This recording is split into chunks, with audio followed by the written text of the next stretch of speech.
Yang ketiga, kebahagiaan yang paling paripurna, sejati. Dan itulah yang sedang dicari oleh anak muda yang kaya raya tadi. Hanya bisa kita temukan di dalam Yesus Kristus. Di luar itu, di luar Yesus gak ada.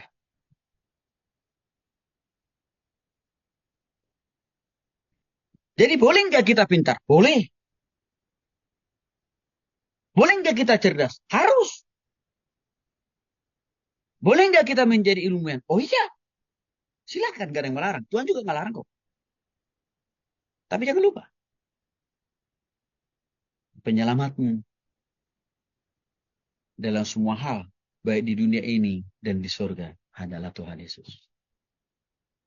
Itu harus kita pahami dan itu pula yang harus kita tonjolkan, sampaikan kepada para mahasiswa itu Bapak Ibu. Supaya jangan sampai mereka mempertuhankan teknologi. Yang kedua, setiap orang Kristen harus mempergunakan pengetahuan dan teknologi untuk mengasihi dan melayani Tuhan.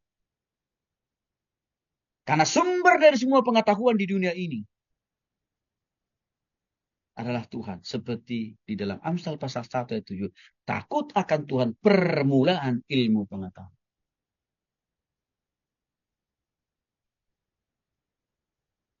Maka pakailah handphone itu untuk membaca, merenungkan, dan melakukan firman Tuhan.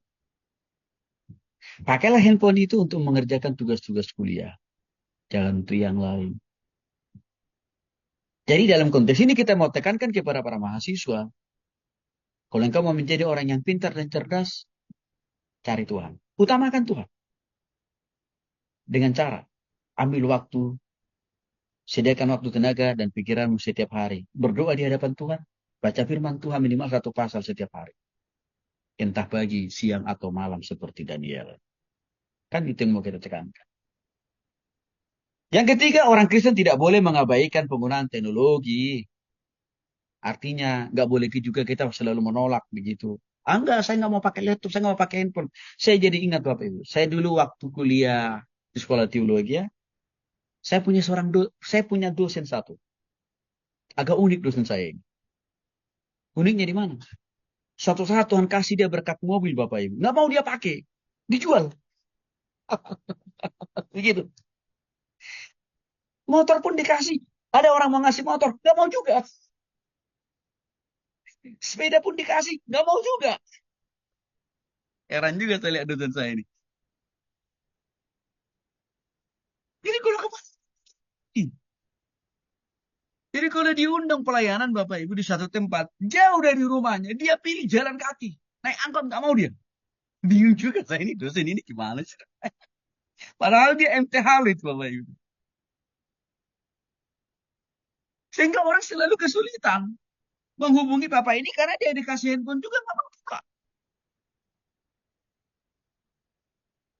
Jangan sampai seperti itulah ya. Saya kira beliau terlalu anti ya, anti total terhadap teknologi. Saya kira salah itu cara berpikir itu. Saya juga gak mikir kok kenapa ya beliau ini master teologi tapi kok kenapa berpikirnya begini. Ya, karena pemahaman teknologi dari perspektif firman Tuhan dia kurang paham menurut saya.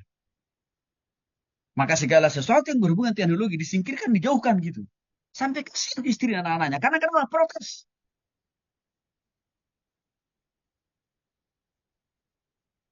Tuhan kasih berkat, dijual. Gitu. Sehingga istrinya dan anak-anaknya yang harusnya bisa antara kendak motor atau mobil ya. Yang dikasih orang itu tuh. Bisa dipakai oleh istrinya ngantar anak sekolah gitu. Dijual Bapak Ibu. Nggak lama kemudian beliau saya dengar dipanggil Tuhan. Nah itu saya lihat, wah ini salah juga nih cara berpikir seperti itu. Jadi kita nggak boleh memusuhi teknologi. Dipakai untuk kemuliaan nama Tuhan. Ya, ada beberapa contoh di Alkitab bahwa teknologi itu tidak dimusuhi oleh Tuhan. Tapi sengaja dicipta dan disediakan oleh Tuhan untuk apa? Membangun pekerjaannya. Contoh, kejadian pasal 8, pembuatan bahtera oleh Nuh. Tuhan itu memberikan hikmah bijaksana bagi Nuh. Membuat kapal besar Bapak Ibu. Pakai teknologi kan itu. Ada pakai martil, pakai gergaji, pakai meteran. Itu bagian dari produk teknologi kan Bapak Ibu. Ada pakunya, gitu. Ada atapnya. Itu produk teknologi. Dan itu dipakai Tuhan. Akhirnya menyelamatkan Nuh dan anggota keluarga. Hal yang sama dalam satu Raja-Raja 6. Tuhan memberkati Salomo dengan hikmah bijaksana sehingga Salomo diberikan kepintaran dalam membangun bait Allah. Dalam proses pembangunan bait Allah, Salomo pasti pakai dong semen, pasir, besi.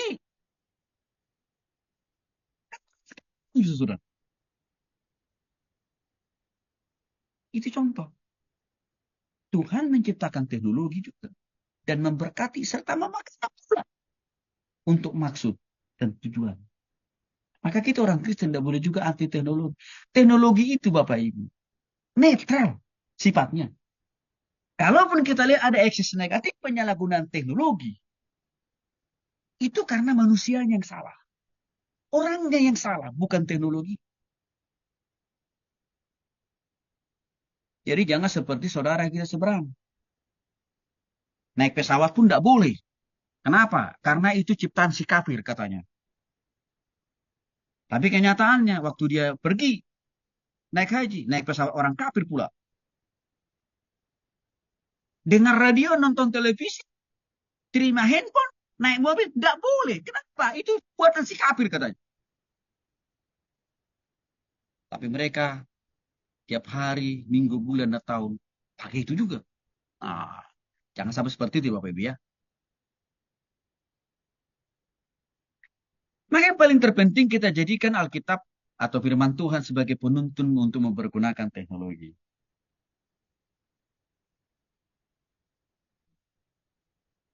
Contoh, kita pakailah handphone kita, kita pakailah laptop kita pakailah tablet kita pakailah jaringan internet yang ada untuk apa? Membaca, merenungkan, memahami firman Tuhan, memberitakan Injil. Karena 1 Petrus 4 ayat 10 mengatakan teknologi adalah berkat dari Tuhan. Karunia dari Tuhan. Yang sengaja dia berikan kepada setiap orang, termasuk kita orang percaya. Maka Tuhan bilang, pakailah berkat ini, yaitu teknologi ini, untuk penuh kebijaksanaan dan tanggung jawab. Maka, kita orang Kristen,